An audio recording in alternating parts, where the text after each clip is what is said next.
Hello everybody, my name is Troublemaker, and I have a pretty great war game. This is between MasterofCybertron, he's going to be the blue NATO player, and we have as opponent the pack player, Jethro. And so MasterofCybertron we're a little bit aware of. He was in the Wargame Cup, he placed top 66, giving him beta access, and so he's going to be one of these players to watch for Wargame Airland Battle.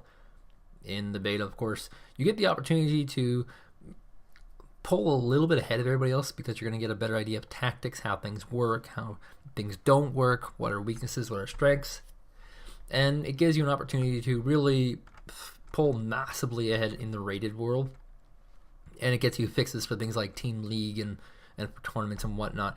And his opponent Jethro is not a pad foot, he's not a weak link. He is about 1900 rated ELO. And ELO, of course, is, it's a grind. It's not entirely hard to obtain, but it is it's a something. I mean, you gotta put the work in, which means that he has quite a bit of experience in this game. So we're seeing from Jethro that he's going to use these transfer helicopters, and for this map, a very common use for this is to place them in this little town here. By doing this, you get a fairly strong initial advantage. You'll get recon information for this position here.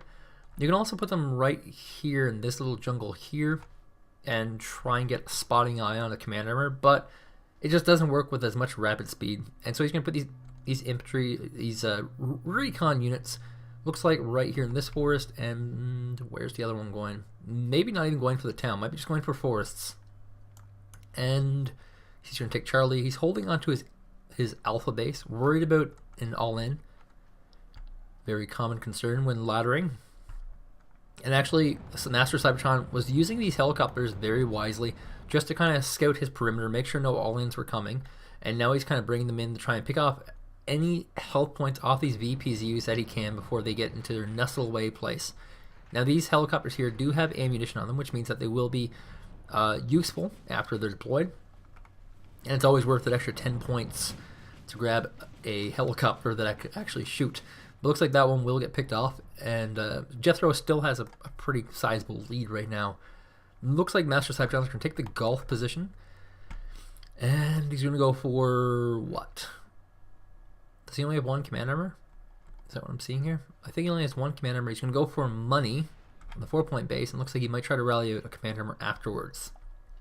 Common enough tactics. All the while, Jethro, playing kind of crazy right now, has 3 command armors on the map, and we're playing for a high macro game. So we're going to see a lot of units of these players. Oh, no, here's the second command armor for MasterofCybertron. So look at the points here. We see 6 points for MasterofCybertron, and for Jethro, he actually has 6 as well. Despite having more CVs, he gets less results, and this is one of the powers that you get from positioning. If you can position yourself in the middle of this map, you can do very good.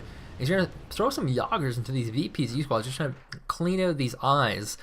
And yeah, it did give Jethro a lot of points, but it does make sense.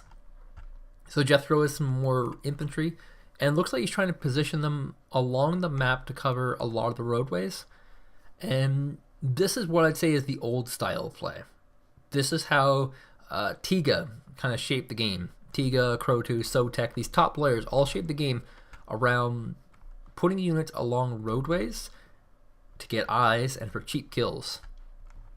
And this style of play was largely based around the idea that you want to create an arc of units, and you want to position yourself so you can take more bases, and this is called macro style play. And realistically, MasterofCybertron's also doing this, except he's doing it in a very different way.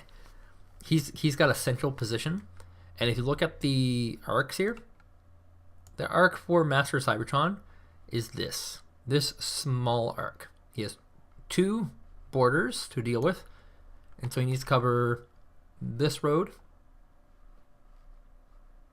and this, and also this, which he basically has covered. You could use a little more here in this forest, obviously. You could use a little more along this path, but he pretty well has it covered. So they're basically doing the same thing, except different ways of doing it. Obviously, with Jethro, I'd rather him move his commander up to Echo, take this base, and put some pressure on Foxtrot. That would be very good. Now, I say this is the old way of doing it, and this can be compared to the new way of doing it. And the new way of doing it involves basically cutting your opponent into pieces. So basically with the new way, Master of Cybertron would say cut through Charlie. No. He cut through Bravo. And this would cut the reinforcement path for these two places. This is kind of a sketchy situation. However, it is intel, which is good. And anyway, he would slowly maneuver to cut off reinforcements. Alternatively, he can create a box. A box would be to shorten the map so that you only get a small area. Boxing is very beneficial for players who are very good with micro, but it's very disadvantageous for players who are not. And so you see those two styles of just smashing in the middle, the weak point, and boxing based on who's good at what. And this is an older style. It's an older style that works. It works really, really well. It still works. It works against people who are doing the tactics I've described. The difference between this style and that, though, is that with this style, you have to be on your A game on attention. And it's a really weird concern, I know. Because you have to pay attention to every single speck of the map, every single advantage, and you have to be able to deploy properly. So right here you can see absolutely Master of Cybertron crushing, grabbing this little neck of woods.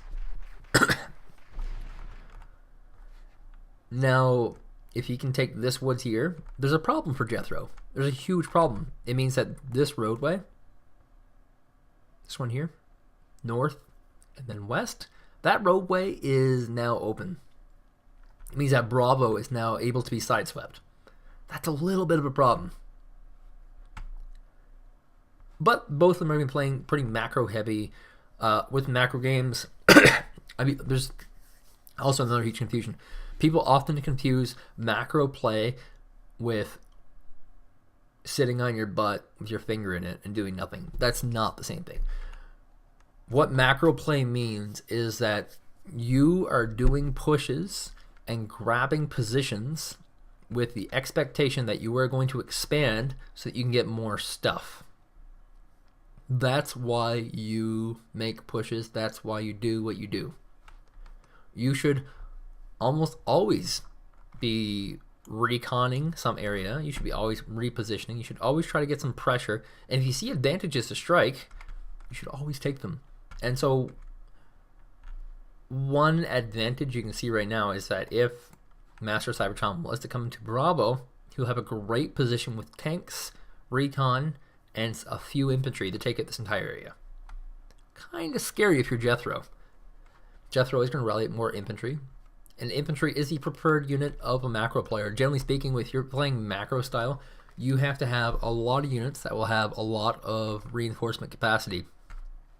So you'll need to get like a lot of infantry just to spread along the map. And see, here comes a great little opportunity. Poke here by Master of Cybertron, going straight for the middle, and you'll be able to cut off Hotel from the rest of the world.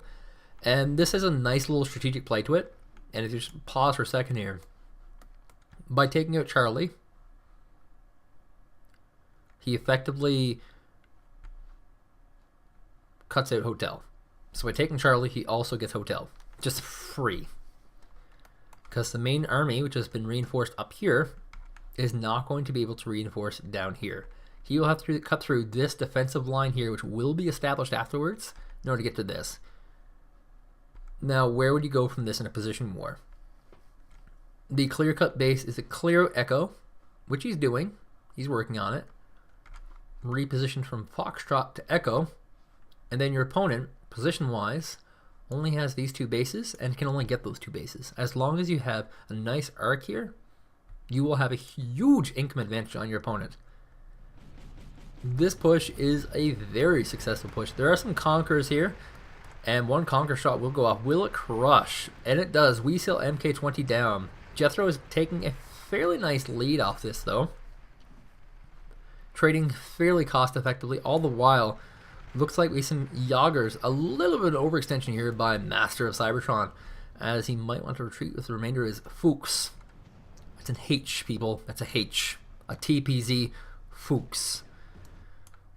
Bunch of perverts. And it's going to get chased down by these Machuchins and Spoos. Spoo 60 PBs. All the while, this main ball of death moving through, the commander is going to get retreated away. And ooh, huge snipe there by MasterofCybertron. Able to get a big 200 point kill there. A T-80 getting rallied in. Probably going to die. Usually when you have these heavy tanks coming in, these big expensive T-80s, what?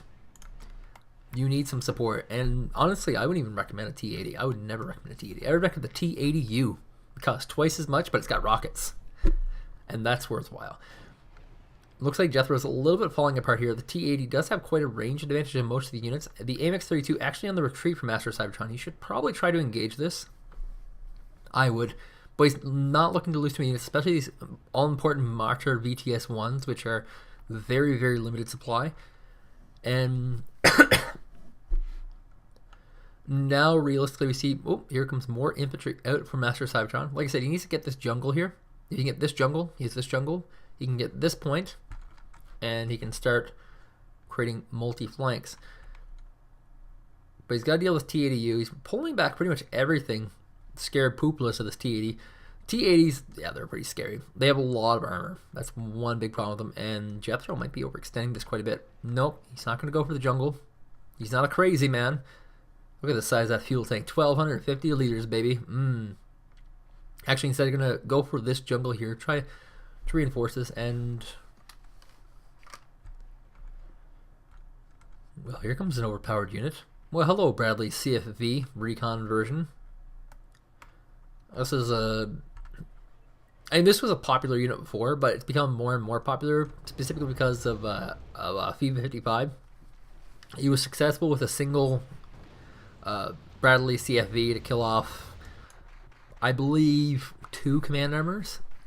And then in his final game, he used it as a primary scout and was just devastating with that vehicle. It's a very good unit for what you get. You get way more than what you pay. And MasterofCybertron's being very, very good, playing very good position. He will eventually have to deal with this isolated little area, which he has almost completely surrounded. And looks like we're seeing a total positioning over here and going to create a box. Now eventually he will be able to move his command armor up to there, which will give him a fairly sizable position advantage as well as income advantage, of which his opponent has no hopes of returning. I don't know why he doesn't crush this. Here comes our commander move for Jethro, actually. Just not gonna, he's not saying die just yet. Really wanting to stay in this. Probably gonna try and use his commander back at Charlie, which of course is wiped out, so it's kind of risky. This is what top players do. Hello everybody, welcome to the Mutt. The Mutt is a very high optics unit. Probably the highest in the game. Has no weapons. It costs $30. Newer players to the game don't use these because they don't have weapons. And everything must have weapons, but the Mutt has a very specific purpose, and that is to get vision. How much vision does the Mutt offer? Well, not much. It gives a spoo. You can see basically this small arc in front, and we'll see any vehicles coming across here. The Spetsnaz are going to be a very obvious choice because of their weaponry, but they have very limited options, and they have a happening of dying because they're not vehicles. Ooh, 1 Saracen down, 4 MasterofCybertron. And the Fusiler should be able to wipe out this BTR-60 Pi. I love Pi. In a most Hollywoodish explosion, if you will. I'm pretty sure that's how it happened in Hollywood. And here comes some infantry. Going to position a flank around here. This area here. And this is really where this style of play comes from. You want to secure roads. If you can secure roads with some infantry, And you don't need a lot either. You can have like 1 infantry right here. That's it. 1 infantry right here. That covers that road.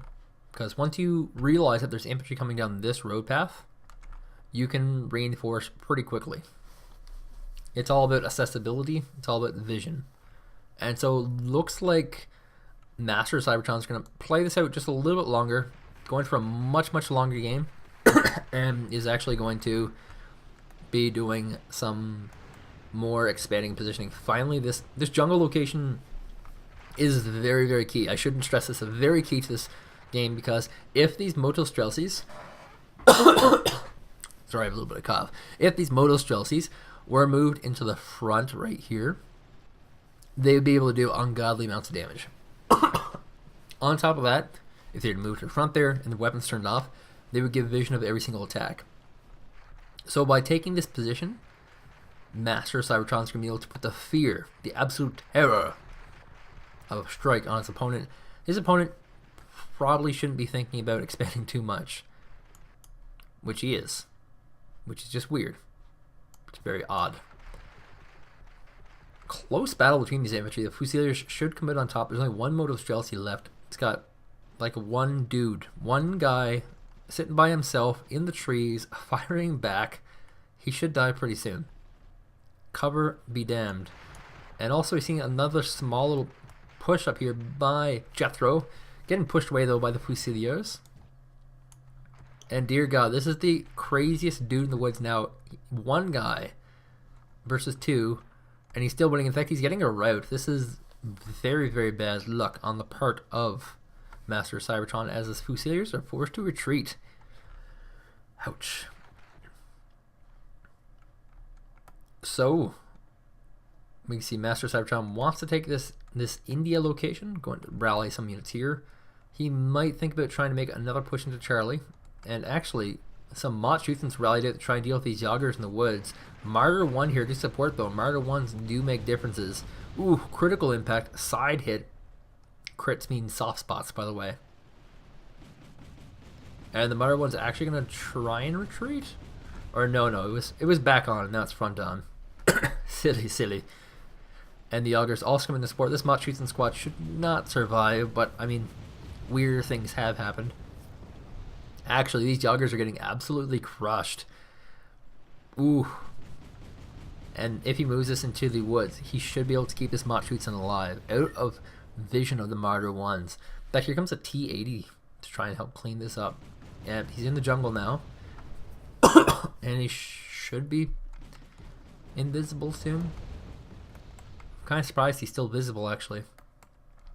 But the T-80 will clean this up. And still a pretty sizable lead here for Master of Cybertron, who is now taken many, many base. We'll have India, Gulf, Delta, Foxtrot. His opponent has 4 bases as well, but he has the 4 weaker bases. And it might be soon time for Master of Cybertron to make a huge, huge push. Expensive units. Big, giant, expensive units. It seems odd in this game, which has limited unit reinforcements, to actually do something like this. But it makes a lot of sense in the sense that when you are bringing out units like this Bradley CFV, instead of bringing them out regular, like this is, you bring them out heavily, heavily vetted. And that way they'll have higher accuracy and they will be less likely to die to artillery.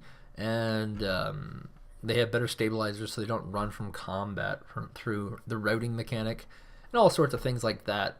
And look at this, a Smirch here. And the Smirch was kind of a plan all along for Jethro. You have the double FOB. You don't get 2 FOBs unless you plan the Smirch. He's got 2 Smirches. 1 Smirch is bad enough, but 2 Smirches is actually very dangerous, specifically to the style play that Master of Cybertron is playing. With the Smirches on the field, Master of Cybertron's got to make moves fast. That means he's going to have to puncture Charlie. He's going to have to wipe out Hotel, maybe even push in on Bravo. Definitely move the command armor up to Echo for a fast reinforcement point to try and also cut off reinforcements right here. Artillery bombardment right here as well will be good. There's certain places you just assume there are units. Every single jungle, there's going to be units near a base. Every single town should have at least 1 unit. Just assumption. Here comes the AMX AUF-1 also known as the OFI. And this is one of the NATO choice artillery units. Of course, I think Pact actually have overall better artillery units, choice-wise. There seems to be a much larger variance in what's acceptable for artillery compared to NATO, who really only have like mortar carriers and the OFI as choices. It's one small advantage. Now note that unlike Jethro, MasterofCybertron did not decide to get the FOB, and this is one of these choices that you have to make as a player.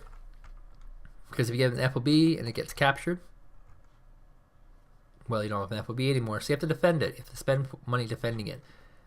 Also, if it gets destroyed, that's 100 points, 100 easy points. So that's something as well. Now, note, Jethro is doing some pretty silly damage with the Smirch.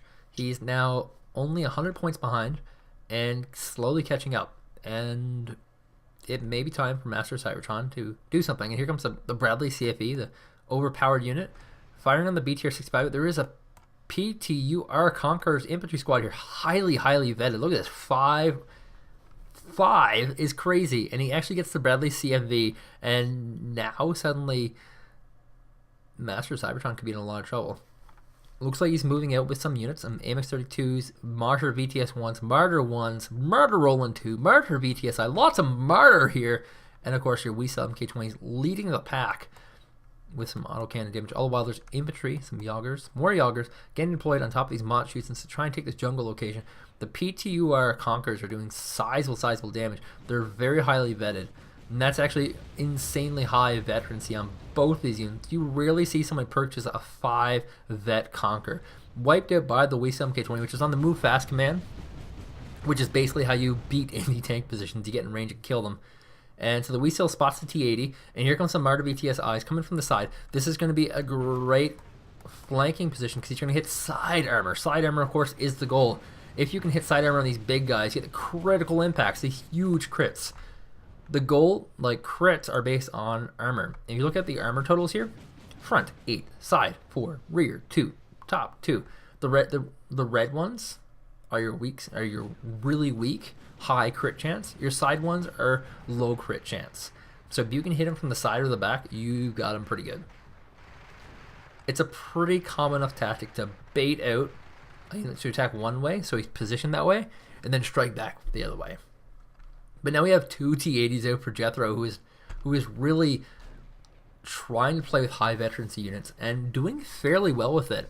MasterofCybertron has a small lead right now. AMX-32 scores have a fairly high range and are going to be able to take out this Mott shooting squad unless it gets moved. No, he's actually targeting the T-80, which is actually very scary. And the T-80 could actually go down. Firing computer booted, and there it goes. This, of course, is the pretty big reason why the AMX-32 is being used. It doesn't have as high of an armor as something like a T-80, but with its insanely high range, you're able to pick off quite a bit. You might even be able to get this supply truck. Getting that would be pretty key because it would mean no supplies for this T-80.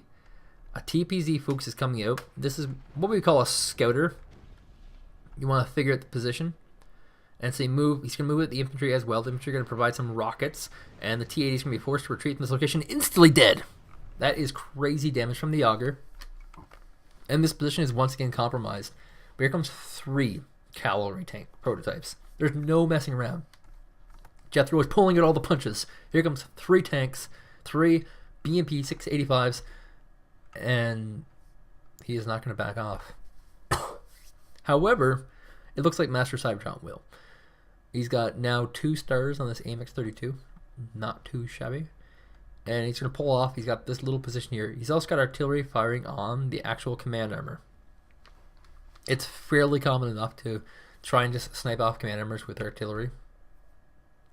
A lot of people do it as a style. I personally go for armies. I'm a huge fan of... When you look at my score in a multiplayer game, it's usually like twice as high as other people. And I'll have like 1 artillery unit. And people might have 10. And the guys with 10 might be pounding on the command armor. And if they get the kill, it's 200 points. But in the meantime, you can probably get about 5 volleys would get you 80 points there. In this little area here. Just a way of playing. This woods here, which he knows there's infantry here. He absolutely knows there's infantry here. He could probably get Spetsnaz is how much again? 30? He could probably get about, 50 points there. Playstyles, though. This is what we call an RNG-based playstyle. It also has a small advantage. If you pound the command armor enough, he'll be forced to move it out, and he'll be getting less points per second, which means that his units will not be as good. Now we have 3 more Ophies getting pulled out here by Master of Cybertron. Although we have a Gazelle going to try and do a little bit of scouting. Might get picked off here. Depends on how close he has to get to scout this. So it's probably one of the weaknesses of Wargame compared to most is that it doesn't have very good ranges on things. Ooh, just barely gets away. The ranges on firing range are not particularly good. Something you have to get used to. And the ranges on recon range are not very good. And it's also something you have to get used to. So we're seeing a huge fleet coming out here. We some K20s. Now rolling out these Flakpanzer Jeopard A1s, which I believe received a pretty sizable buff in the most recent patch. I believe they actually have as high of a range as Roland 2s, which is kind of ridiculous to me, but whatever.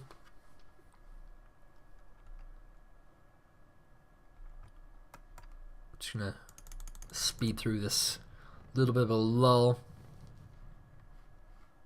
Actually, looks like he's gonna go for a bottom attack. This is a little bit risque. His initial strategy was working quite well, but now he's going for something a little bit crazy.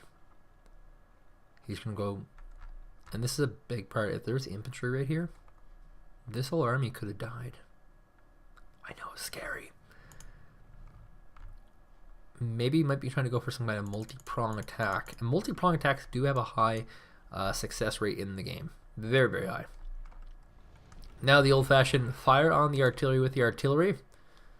Easy does it. It does damage. I mean, each one of these only has 5 hit points left on it. And this is a freaking ton of artillery fire, by the way. This is 4, 8. Where's the other one at? There's another one. Well, that's minimum 8 OPs. That's a lot of friggin' supply trucks to resupply this, and he's doing insanely high amounts of damage. He actually just killed an FOB with artillery. That's how ridiculous it is right now. And we have 4 Smirches out for Jethro, who's split them up fairly well. Doesn't want to get smashed by artillery. And pretty much with this amount of artillery, you can almost target anywhere. Like right here. This jungle location right here. Anywhere on the map, and they would do insanely high amounts of damage just by the sheer numbers. And a lot of people complain about when this happens, especially in team play. It's so common in team play. There's always one guy who gets stomped by artillery, and then the next match he's like, I'm going to make 12 OFs and 20 FOBs. Everyone else must build 4 FOBs. There's always that guy, And he just spends the whole game just slamming artillery, and then he has like the lowest points in the game. But this works really well on games like this, where you have tons of units. In fact, look how much artillery fire there is. So much artillery fire that one volley almost half killed that unit. 4 more Danas out for Jethro. Really feeling the squeeze here. They're now matching each other with artillery. And you can see Jethro is doing closer to what I would do. Jethro is firing on units, or where he thinks units are. Whereas it looks like Master of Cybertron, on the other hand, going for more of a style in which he's trying to fire on command armors. Now keep in mind there's a little bit of finessing here that Master of Cybertron did that you would miss. Master of Cybertron has been shooting and scooting with his artillery. He's been firing and moving them.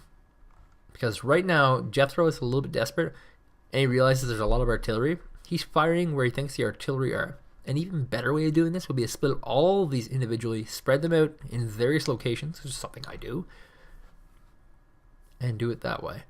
Now, where is the artillery fire going now?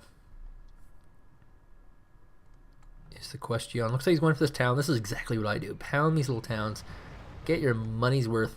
Actually doing no damage to those Conquerors. These are the immortal 5 veteran Conquerors who are able to survive 1 volley from him. And actually, that would be the 1,500 point mark. So Master of Cybertron, clear-cut victory Both players playing very macro heavy. This is the old end game. It can easily come back. Just needs a little tweaking and innovation and a lot of practice. My name is Troublemaker. If you enjoyed this video, please watch the one previous to this. I also did it today. And if you enjoyed both of them, definitely like. If you want to see more, subscribe to my channel. I do Wargame once a week, every Friday. Thank you guys for watching, and I'll see you guys on Friday next week.